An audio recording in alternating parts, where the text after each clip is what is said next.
సద్గురు అయినటువంటి బాబా యొక్క మహావాక్యాలను ఇప్పుడు మనందరం కూడా విందాం. బాబా స్మృతిలో, ఆత్మాభిమాని స్థితిలో బాబా చెప్పే ఒక్కొక్క మహావాక్యాన్ని వింటూ దానిని ఈరోజు మన స్వరూపంలో ప్రాక్టికల్గా తీసుకొచ్చేటువంటి ప్రాక్టీస్ చేద్దాం.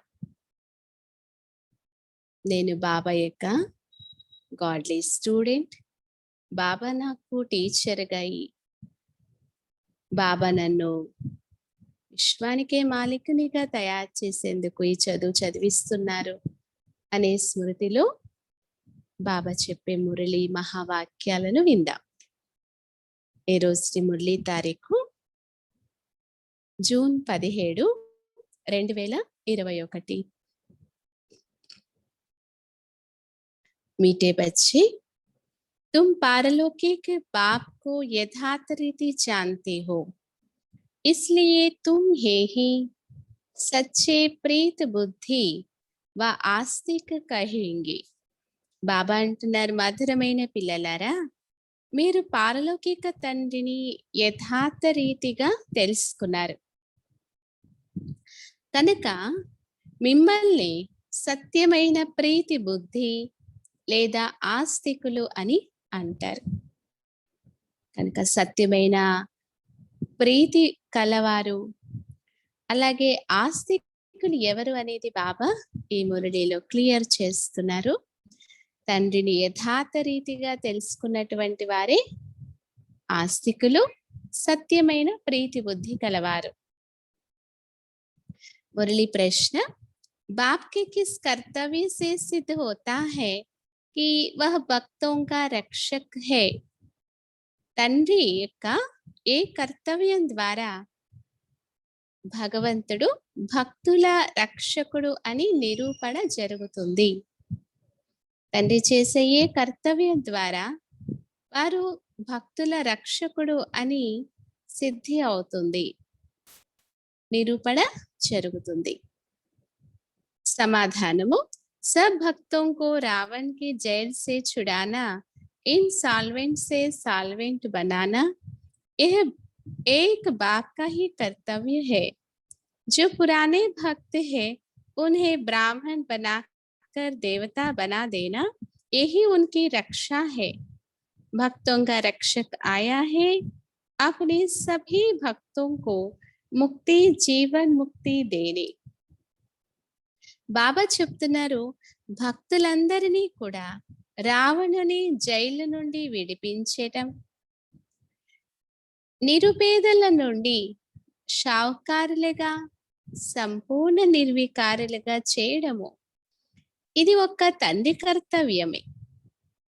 పాత భక్తులుగా ఉన్న వారిని బ్రాహ్మణులుగా తయారు చేసి దేవతలుగా చేయడం, ఇదే వారి యొక్క రక్షణ. భక్తుల రక్షకుడు అయినటువంటి బాబా తన భక్తులందరికీ ముక్తి, జీవన్ముక్తిని ఇచ్చేందుకు వచ్చారు. గీత్ భోలేనాథ్ సే నిరాలా, భోలానాథునికి సాటి అయిన వారి సృష్టిలో ఎవ్వరూ లేరు. ఓం శాంతి. यह किसकी महिमा सुनी बच्चों ने गाया जाता है, ऊंच थे ऊंच भगवान और भगवान को ही बाप कहा जाता है. वही इस सारी रचना का रचयिता है. जैसे लौकिक बाप भी रचयिता है अपनी रचना का. पहले कन्या को अपनी स्त्री बनाते हैं और फिर उनसे रचना रचते हैं. 5-7 बच्चे पैदा करते हैं, उनको कहा जाएगा रचना. బాప్ టెహరా రచయిత. బాబా చెప్తున్నారు, ఈ పాటలో ఎవరి మహిమను పిల్లలు విన్నారు? గాయనం చేయబడింది కదా, ఉన్నతమైన వారు భగవంతుడు, మరియు భగవంతుణ్ణే తండ్రి అని అంటారు. వారే ఈ మొత్తం రచనకు రచయిత. ఎలాగైతే లౌకిక తండ్రి కూడా తన రచనకు అంటే పిల్లలకు రచయితగా ఉంటారు కదా, మొదట ఒక కన్యను తన స్త్రీగా అంటే పత్నిగా చేసుకుంటారు. తర్వాత ఆ స్త్రీ నుంచి రచన రచిస్తారు. 5-7 మంది పిల్లలకు జన్మనిస్తారు. వారిని రచన అని అంటారు. తండ్రి రచయిత అవుతారు. హద్దుకే రచయిత టెహరే, అక్కడ వారు హద్దు రచయితగా అయ్యారు. यह भी बच्चे जानते हैं रचना को रचयिता बाप से वर्षा मिलता है. రచనకు రచయిత అయిన తండ్రి నుంచి ఆస్తి లభిస్తుంది అనే విషయం పిల్లలకు తెలుసు. బాబా చెప్తున్నారు, मनुष्य को 2 बाप तो होते ही है, एक लौकिक दूसरा पारलौकिक. बच्चों को समझाया है ज्ञान और भक्ति अलग अलग है, फिर है वैराग्य. మనుషులకు ఇద్దరు తండ్రులు ఉంటారు. ఒకరు లౌకిక తండ్రి, ఇంకొకరు పారలౌకిక తండ్రి. మరి పిల్లలకు బాబా అర్థం చేయించారు, జ్ఞానము మరియు భక్తి వేర్వేరు. తర్వాత ఉండేది వైరాగ్యము. इस समय तुम बच्चे संगम पर बैठे और बाकी सब कलयुग में बैठे हुए हैं. ఈ సమయంలో వీరు సంగమ యుగంలో కూర్చున్నారు, మిగిలిన వారందరూ కూడా కలియుగంలో ఉన్నారు. है तो सब बच्चे परंतु तुमने बेहद के बाप को जाना है जो सारी रचना का रचयिता है. బాబా చెప్తున్నారు, ఈ ప్రపంచంలో ఉన్న వాళ్ళందరూ పిల్లలే, కానీ మీరు అనంతమైన తండ్రిని తెలుసుకున్నారు. అనంతమైనటువంటి రచయిత రచయిత అయినటువంటి తండ్రిని మీరు తెలుసుకున్నారు. लौकिक बाप होते भी उस पारलौकिक बाप को याद करते हैं. सतयुग में लौकिक बाप होते पारलौकिक बाप को कोई याद नहीं करते. బాబా చెప్తున్నారు చూడండి, లౌకికంలో తండ్రి ఉన్నప్పటికీ కూడా పారలౌకిక తండ్రిని స్మృతి చేస్తారు. అయితే సత్యయుగంలో లౌకిక తండ్రి ఉన్నప్పటికీ పారలౌకిక తండ్రిని ఎవ్వరూ కూడా స్మృతి చెయ్యరు. అంటే శివబాబాను దేవతలు అక్కడ స్మృతి చెయ్యరు, ఎందుకంటే అది సుఖధామం. उस पारलौकिक बाप को दुख में याद करते हैं. यहाँ पढ़ाया जाता है, मनुष्य को समझदार बनाया जाता है. మరి ఆ పారలౌకిక తండ్రిని దుఃఖంలో తలుచుకుంటారు. ఇక్కడ బాబా పిల్లలకు చదివిస్తూ ఉన్నారు, మనుషులను తెలివైన వారిగా తయారు చేస్తూ ఉన్నారు. భక్తి మార్గంలో మనుషులు తండ్రిని గురించి తెలుసుకోలేదు. భక్తి మార్గంలో ఉండే మనుషులకు తండ్రి గురించి తెలియదు. कहते भी है परम पिता परमात्मा, हे गॉड फादर, हे దుఃఖహర్త సుఖకర్త. బాబా చెప్తున్నారు, మరి భక్తి మార్గంలో మనుషులకు తండ్రి గురించి తెలియదు. పరమపిత పరమాత్మ, హే గాడ్ ఫాదర్, హే దుఃఖహర్త సుఖకర్త అని అంటారు. ఆ తర్వాత మరలా ఏమంటారు, ఫిర్ కహదేతే సర్వవ్యాపి. తర్వాత పరమాత్మ సర్వవ్యాపి అని అనేస్తారు. పత్తర్ మే కణకణ కుత్తే బిల్లి సబ్ మే హే. రాయిలో, రెప్పలో, కుక్కలో, పిల్లిలో అన్నింటిలో కణకణంలో ఉన్నారని అనేస్తారు. परमात्मा बाप को गालियां देने लग पड़ते हैं, तुम बाप के बने हो तो तुम हो गए आस्तिक. పరమాత్మ అయినటువంటి తండ్రిని నిందిస్తూ ఉంటారు. బాబా చెప్తున్నారు, మీరు తండ్రి వారిగా అయ్యారు కాబట్టి మీరు ఆస్తికులుగా అయ్యారు. మీకు తండ్రితో ప్రీతి బుద్ధి ఉంది. బాకీ సబ్కి బాప్ కే సాత్ విపరీత బుద్ధి హే. మిగతా వారందరికీ తండ్రి పైన విపరీత బుద్ధి ఉంది. अभी तुम जानते हो महाभारी लड़ाई भी सामने खड़ी है. మహాభారత యుద్ధం కూడా ఎదురుగా నిల్చుని ఉంది అని మీకు తెలుసు. पुरानी दुनिया के विनाश अर्ध हर 5000 वर्ष बाद कलयुगी पतित दुनिया पूरी हो, फिर सतयुगी पावन दुनिया स्थापन होती है. बाप के द्वारा బాబా చెప్తున్నారు, మరి పాత ప్రపంచం యొక్క వినాశనం కోసము ప్రతి 5,000 సంవత్సరాలకు ఒకసారి కలియుగి పతిత ప్రపంచము పూర్తయి తర్వాత సత్యుగి పావన ప్రపంచం స్థాపన జరుగుతుంది తండ్రి ద్వారా. జిస్కో హి యాద్ కర్తే హే పతిత పావన్ ఆओ. మరి ఆ తండ్రినే స్మృతి చేస్తారు, హే పతిత పావన రెండి. हे कीवैया हमको इस विशेष सागर से निकाल క్షీర సాగర్ మే లే జాओ. ఓ నావికుడా, మమ్మల్ని ఈ విషయ సాగరం నుంచి బయటకు తీసి క్షీర సాగరంలోకి తీసుకువెళ్ళు అని పిలుస్తారు. గాంధీజీ కూడా ఇదే విధంగా పాడుతూ ఉండేవారు. ఏమని? పతిత పావన సీతారాం. హే రామా, సబ్ సీతాంకు పావన్ బనాओ. సీతలందరినీ కూడా పావనంగా చేయండి హే రామ అని పిలుస్తారు. బాబా చెప్తున్నారు, మీరందరూ సీతలే, భక్తులయ్యారు. వారు భగవంతుడు, అందరూ కూడా వారిని పిలుస్తూ ఉంటారు. వారు మిమ్మల్ని పతితుల నుంచి ఇప్పుడు పావనంగా తయారు చేస్తున్నారు. మీరిప్పుడు ఎక్కడా కూడా ఎదురు దెబ్బలు ఇక్కట్లు పడాల్సిన అవసరం లేదు. భగవంతుని కోసం వెతికేటువంటి అవసరము లేదు. ఐసే నహీ కేతే తీర్థం పర్ జావో కుంభ్ కే మేలే పర్ జావో. బాబా ఎప్పుడు కూడా తీర్థ స్థానాలకు వెళ్ళండి, కుంభమేళాలకు వెళ్ళండి అని ఇలా చెప్పారు. బాబా అంటారు, ఈ నదులేమి పతిత పావని కాదు. పతిత పావనుడు ఒక్క జ్ఞానసాగరుడైన తండ్రియే. సాగరం లేదా నదులను ఎవ్వరూ కూడా స్మృతి చెయ్యరు. తండ్రినే పిలుస్తారు, హే పతిత పావన బాబా, మమ్మల్ని పావనంగా తయారు చేయండి. మిగతా నీటి నదులైతే ప్రపంచం అంతటా ఉన్నాయి, అవేమి పతిత పావని కాదు.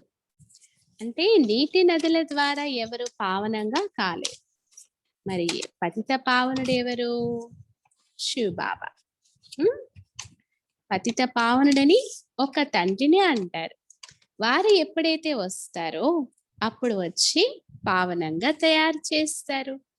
భారతదేశం యొక్క మహిమ చాలా భారీ అయినది, చాలా గొప్ప మహిమ.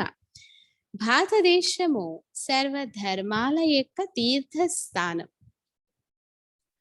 శివ జయంతి కూడా ఈ భారతదేశంలోనే గాయనం చేయబడుతుంది. సత్యుగం అయితే పావన ప్రపంచం. ఆ పావన ప్రపంచంలో దేవీ దేవతలు ఉంటారు. దేవతలకు మహిమ గాయనం ఇలా చేయబడుతుంది.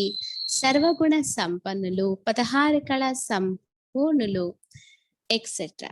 మరి చంద్రవంశీలను 14 కళలు కలవారని అంటారు. ఆ తర్వాత ఏం జరిగింది? మెట్లు కిందకి దిగుతూ వచ్చారు. తండ్రి వచ్చి సెకండ్లో మెట్లు ఎక్కించి శాంతి ధామానికి, సుఖధామానికి తీసుకెళ్తారు. ఆ తర్వాత మీరు మరలా చక్రము 84 జన్మల చక్రాన్ని చుట్టి వచ్చి మెట్లు దిగుతారు. 84 జన్మలు కొయినేతో జరూర్ లియే హోంగే, తప్పకుండా మరి ఎవరో ఒకరు తీసుకుంటారు కదా. ముఖ్యమైనది సర్వశాస్త్రమై శిరోమణి శ్రీమద్ భగవద్గీత. శ్రీమద్ భగవత్ అంటే భగవంతుని ద్వారా గాయనము, అంటే వినిపించబడినటువంటిదే గీత. కానీ భగవంతుడని ఎవరిని అంటారు అనే విషయం ఈ పతిత మనుష్యులకు తెలియదు. బాబా చెప్తున్నారు, పతిత పావనుడు సర్వుల సద్గతి దాత ఒక్క నిరాకారుడైన శివుడే. కానీ వారు ఎప్పుడు వచ్చారు అనే విషయం ఎవరికి తెలియదు. తండ్రి తానంతట తానే వచ్చి తన పరిచయాన్ని ఇస్తున్నారు.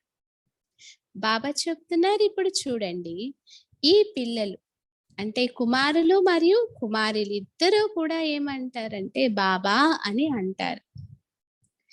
నువ్వే తల్లివి తండ్రివని భక్తిలో ఇలా గాయనం చేయబడింది.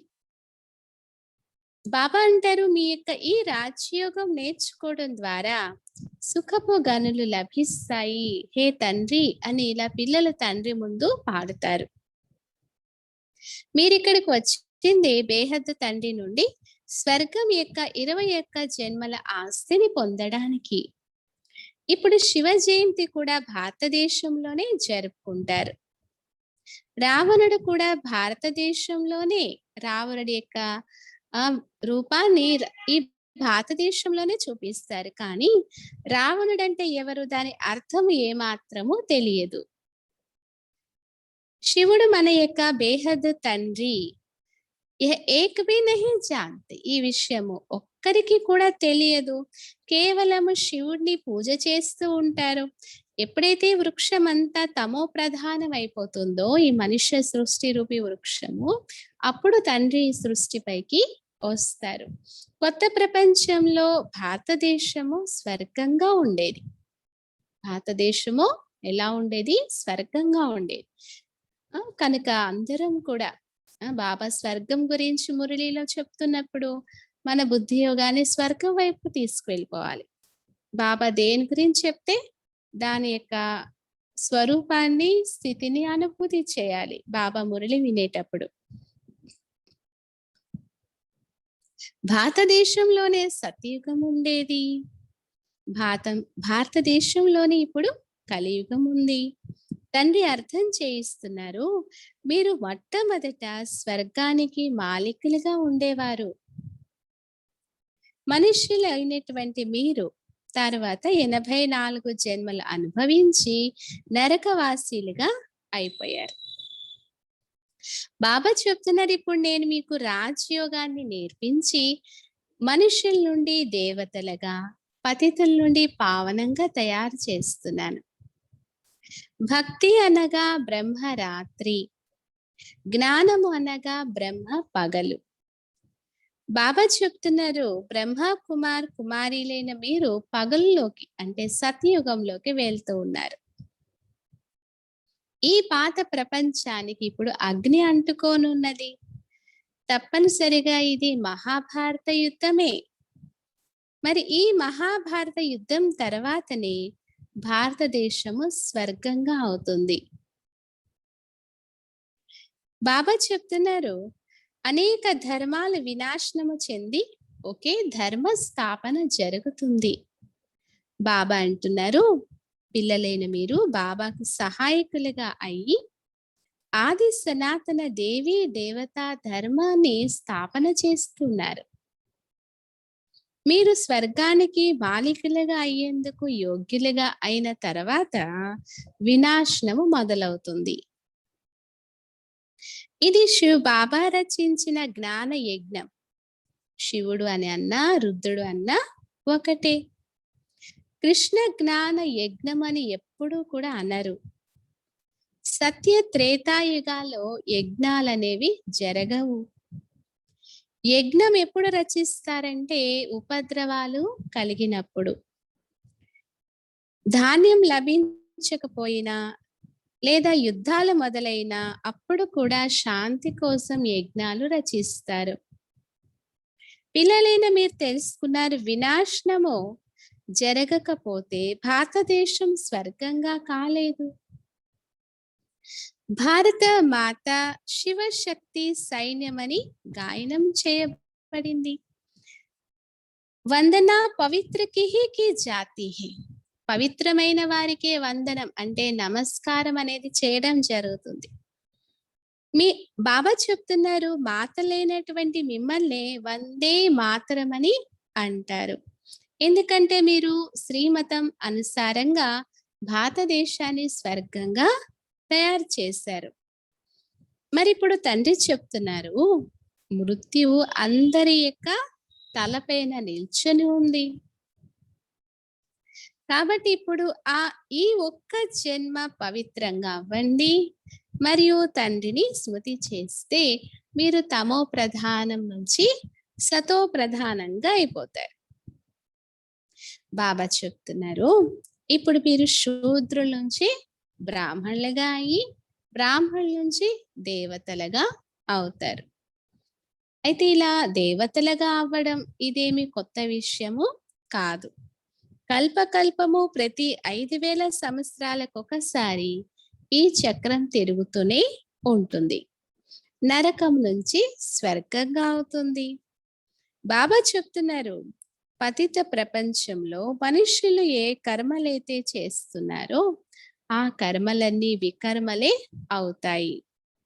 తండ్రి చెప్తున్నారు, 5,000 సంవత్సరాల పూర్వము కూడా మీకు కర్మ, అకర్మ, వికర్మ యొక్క రహస్యాన్ని అర్థం చేయించడం జరిగింది. ఇప్పుడు మరలా నేను మీకు ఈ రహస్యాన్ని అర్థం చేయిస్తున్నాను అని చెప్తున్నారు బాబా. నేను పరమపిత పరమాత్మ నిరాకారమి తండ్రిని. ఈ శరీరాన్ని నేను ఏదైతే ఆధారంగా తీసుకున్నానో ఇతడేమి భగవంతుడు కాదు. బాబా చెప్తున్నారు, మనిషిని దేవత అని ఎప్పటికీ అనరు. మరి మనిషిని భగవంతుడని ఎలా చెప్పవచ్చు? తండ్రి చెప్తున్నారు, మీరు 84 జన్మలు తీసుకుంటూ మెట్లు కిందకి దిగుతూ వచ్చారు. పైకి ఎవ్వరూ కూడా వెళ్ళలేదు. అందరూ కూడా పతితంగా అయ్యే మార్గాన్ని చెప్తారు. వారు స్వయం కూడా పతితులుగా అవుతూ ఉంటారు. కాబట్టి తండ్రి చెప్తున్నారు, వారిని కూడా ఉద్ధరించడానికి నేను రావాల్సి పడుతుంది సృష్టిపైకి. బాబా అంటున్నారు, ఇది రావణ రాజ్యం.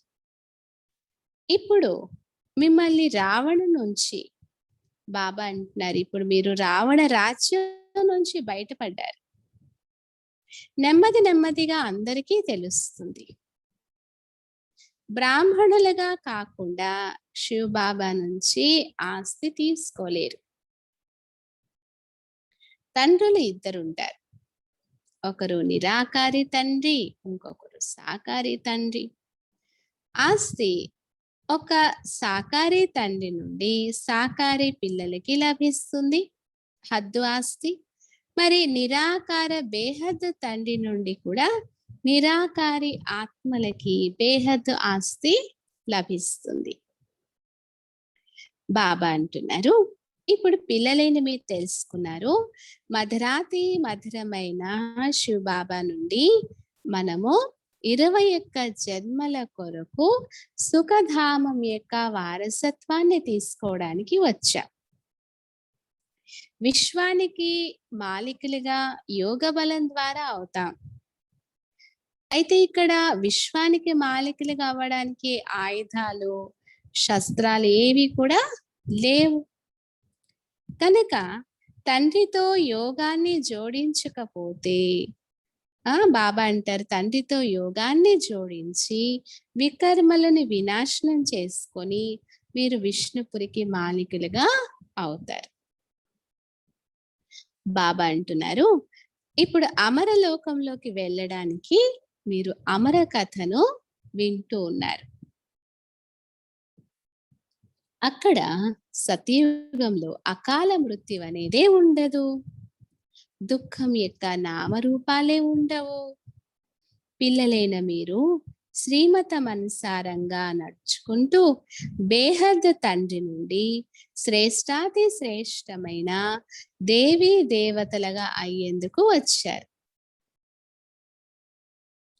బాబా అంటున్నారు, ఇదేమి శాస్త్రాల్లో ఉన్నటువంటి జ్ఞానం కాదు. విష్ణు నాభి నుండి బ్రహ్మ వెలువడినట్లుగా చూపిస్తారు. వారి చేతుల్లో అంటే మరి బ్రహ్మ చేతిలో శాస్త్రాలను చూపించారు. తండ్రి చెప్తున్నారు, బ్రహ్మ ద్వారా నేను మీకు మొత్తం రచన యొక్క అంటే సృష్టి యొక్క ఆది మధ్య అంత్యం యొక్క జ్ఞానాన్ని వినిపిస్తున్నాను. తర్వాత బాబా చెప్తున్నారు, నేనే జ్ఞాన సాగరుడను. జ్ఞాన సూర్యుడు ప్రత్యక్షం అవ్వడంతో అజ్ఞాన అంధకార వినాశనం అయిందని పాడుతారు కూడా. బాబా అంటున్నారు, సత్యయుగంలో అజ్ఞానం అనేది ఉండదు. అది సత్యఖండంగా ఉండేది. కాబట్టి భారతదేశము వజ్ర సమానంగా ఉండేది. వజ్ర వైడూర్యాల మహల్లు నిర్మించబడతాయి. ఒకప్పుడు ఉండేవి, ఇప్పుడు మరలా తయారవుతాయి. ఇప్పుడైతే మనుషులకు పూర్తిగా తినడానికి కూడా ఆహారం దొరకడం లేదు.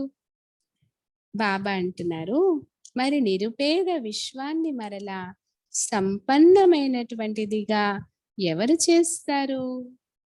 ఇది ఒక్క తండ్రి పనియే. తండ్రికి దయ కలుగుతుంది కదా.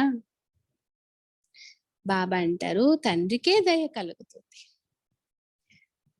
कहते हैं तुमको రాజయోగ సిఖానే ఆయా హూ. బాబా అంటున్నారు, పిల్లలు నేను మీకు రాజయోగం నేర్పించడానికి వచ్చాను. నరు నుంచి నారాయణుడిగా, నారి నుంచి లక్ష్మిగా తయారు చేస్తాను. భక్తుల రక్షకుడు తండ్రి. మిమ్మల్ని రావణుడి జైలు నుండి విడిపించి నేను సుఖధామానికి తీసుకెళ్తాను. ప్రపంచంలోని ఎవరైతే బ్రాహ్మణులుగా అవుతారో వాళ్ళే దేవతలుగా అవుతారు. బ్రహ్మ యొక్క పేరు కూడా ప్రసిద్ధి చెందింది, ప్రజాపిత బ్రహ్మ అని. మీరు బ్రాహ్మణులు, అందరికంటే ఉత్తములు. మీరు భారతదేశం యొక్క సత్యమైన సేవ చేస్తున్నారు. తండ్రి స్మృతి ద్వారానే వికర్మలు వినాశనమవుతాయి. ఇంకే మార్గము కూడా లేదు పతితుల నుంచి పావనంగా అవ్వడానికి. స్మృతి ద్వారానే మలినాలన్నీ భస్మమవుతాయి. బాబా అంటున్నారు, బంగారం పని చేసేటువంటి గోల్డ్ స్మిత్ కి తెలిసి ఉంటుంది కదా, సత్యమైన బంగారము అసత్యమైన బంగారము ఎలా తయారవుతుంది అని. అందులో వెండి, అలాగే రాగి, ఇనుము ఇలాంటివన్నీ మిశ్రమాలు కలుపుతారు బంగారంలో. అలాగే బాబా అంటారు, మీరు కూడా ఒకప్పుడు సతో ప్రధానంగా ఉండేవారు. తర్వాత మీలో మలినం అనేది చేరుతూ వచ్చింది, తమో ప్రధానంగా అయిపోయారు. ఇప్పుడు మరలా సతో ప్రధానంగా అవ్వాల్సి పడుతుంది. అప్పుడే సత్యయుగంలోకి వెళ్ళగలుగుతారు. తండ్రి చెప్తున్నారు, ఏ దేహదారిని మీరు స్మృతి చేయకండి. గృహస్థ వ్యవహారంలో ఉంటూ ఒక్క తండ్రిని తప్ప ఇంకెవ్వరిని కూడా స్మృతి చేయకపోతే అప్పుడు మీరు స్వర్గపురికి మాలికలుగా అవుతారు. స్వర్గము లేదా విష్ణుపురి ఉండేది, ఇప్పుడు రావణపురి. మరలా విష్ణుపురి తప్పనిసరిగా తయారవుతుంది. సాధు సన్యాసుల యొక్క ఉద్ధారం చేయడానికి నేను వచ్చాను అంటున్నారు బాబా. అప్పుడే ఇలా వర్ణించబడింది, యథా యథా హి ధర్మస్య గ్లానిర్భవతి భారత. ఇది భారతదేశం యొక్క విషయమే. సర్వుల సద్గతి దాత నేను ఒక్క తండ్రిని, శివుణ్ణి. శివ, రుద్ర ఇవన్నీ కూడా వారి యొక్క పేర్లే. అనేక పేర్లు పెట్టేశారు. తండ్రి చెప్తున్నారు, నా అసలైనటువంటి నామము ఒకే ఒక్కటి, శివ. బాబా చెప్తున్నారు, నేను శివుణ్ణి, మీరు సాలిగ్రామ పిల్లలయ్యారు. మీరు అర్ధకల్పం దేహ అభిమానిలుగా ఉండేవారు. బాబా అంటే మీరు అర్ధకల్పం దేహ అభిమానిలుగా అయిపోయారు. ఇప్పుడు దేహి అభిమానిగా అవ్వండి.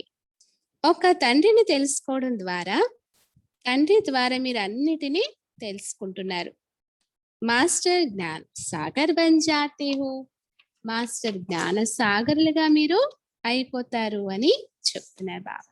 అచ్చా, మీఠే మీఠే సుఖీలతే బచ్చోం ప్రతి मात पिता बाप दादा का याद प्यार और गुड मॉर्निंग. रूहानी बाप की रूहानी बच्चों को नमस्ते. हम रूहानी बच्चों की रूहानी बाप दादा को याद प्यार, गुड मॉर्निंग और नमस्ते. धारणा के लिए मुख्य सार. फर्स्ट पॉइंट, श्रीमत पर चलकर श्रेष्ठ ते श्रेष्ठ देवता बनना है. శ్రీమతంపై నడిచి శ్రేష్టాతి శ్రేష్టమైన దేవతగా అవ్వాలి. सारे विश्व की सच्ची सच्ची रूहानी सेवा करनी है. మొత్తం విశ్వం యొక్క సత్యమైన సేవ చేయాలి. ఆత్మిక సేవ చేయాలి. आदि सनातन देवी देवता धर्म की स्थापना में बाप का पूरा मददगार बनना है. ఆది సనాతన దేవీ దేవతా ధర్మం యొక్క స్థాపనలో తండ్రికి పూర్తి సహాయకునిగా అవ్వాలి. सेकंड पॉइंट, आत्मा को सच्चा सोना बनाने के लिए एक बाप के सिवाय किसी भी देहधारी को याद नहीं करना है. ఆత్మను సత్యమైన బంగారంగా చేసుకోవడానికి ఒక్క తండ్రి తప్ప ఇంకా ఏ దేహధారిని స్మృతి చేయరాదు. పారలౌకిక తండ్రితో సత్యమైన ప్రీతిని పెట్టుకోవాలి. వరదానము, ఈరోజు సద్గురువారము. సద్గురువైన బాబా ఇచ్చే వరదానం.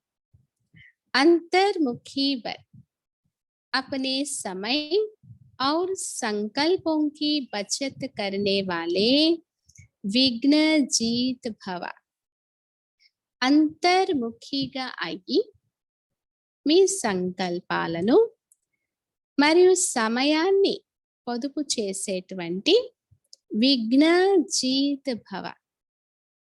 అంతర్ముఖిగా అయ్యి మీ సమయాన్ని మరియు సంకల్పాలను పొదుపు చేసే విఘ్న జీత్ భవ. विवरण, कोई भी नई पावरफुल इन्वेंशन करते हैं तो अंडरग्राउंड करते हैं. आप भी जितना अंतर्मुखी अर्थात अंडरग्राउंड रहेंगे उतना वायुमंडल से बचाव हो जाएगा. मनन शक्ति बढ़ेगी और माया के विघ्नों से भी सेफ रहेंगे. बाहर मुखता में आते भी अंतर्मुख हर्षित मुख आकर्षण मुक्त रहो. कर्म करते भी यह प्रैक्टिस करो तो समय की बचत होगी और सफलता भी अधिक अनुभव करेंगे. బాబా చెప్తున్నారు, ఏదైనా కొత్త పవర్ఫుల్ ఇన్వెన్షన్, కొత్తది ఏదైనా కానీ కనుగొనేటప్పుడు అండర్ గ్రౌండ్ లో చేస్తారు. అన్వేషణ చేసేటప్పుడు, ప్రయోగాలు చేసేటప్పుడు అండర్ గ్రౌండ్ లోకి వెళ్ళి ఆ పరిశోధనలు చేస్తారు. అలాగే బాబా అంటున్నారు, మీరు కూడా ఎంతగా అంతర్ముఖిగా అనగా అండర్ గ్రౌండ్ లో ఉంటారో అంతగా వాయుమండలం నుంచి మీకు రక్షణ లభిస్తుంది, మనన శక్తి పెరుగుతుంది, అలాగే మాయా విఘ్నాల నుంచి కూడా సేఫ్ గా ఉంటారు. బాహ్య ముఖతలోకి రావడంతోనే బాబా అంటారు, బాహ్య ముఖతలోకి అంటే శబ్దంలోకి వస్తూ కూడా అంతర్ముఖిగా హర్షిత ముఖులుగా ఆకర్షణ మూర్తులుగా ఉండండి. బాహ్యముఖతలోకి వస్తూ కూడా అంతర్ముఖిగా హర్షిత ముఖులుగా ఆకర్షణ మూర్తిగా ఉండండి.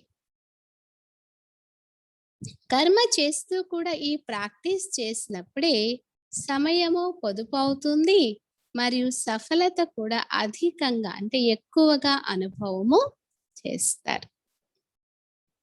స్లోగన్, बीमारी से घबराओ नहीं, उसे दवाई रूप फ्रूट खिलाकर विदाई दे दो. బాబా చెప్తున్నారు, అనారోగ్యమును చూసి గాబరా చెందకండి, భయపడకండి, దానికి ఔషధం అనేటువంటి ఫ్రూట్ తినిపించి వీడ్కోలు ఇవ్వండి.